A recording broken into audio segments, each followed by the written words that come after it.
Let's go. So try this workout. Pick up something in your some gallons or some weights. So let's go. Do this.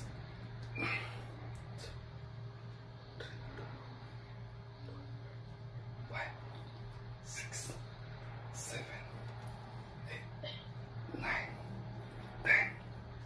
1, 2, 3, 4.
So, yung mga ganyang workout ay napaganda sa ating shoulder.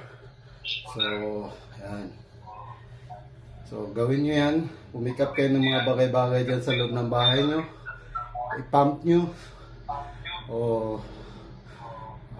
gumawa kayo ng mga bagong posisyon ng pag-workout. So, that's it. Bye-bye. Don't forget to follow.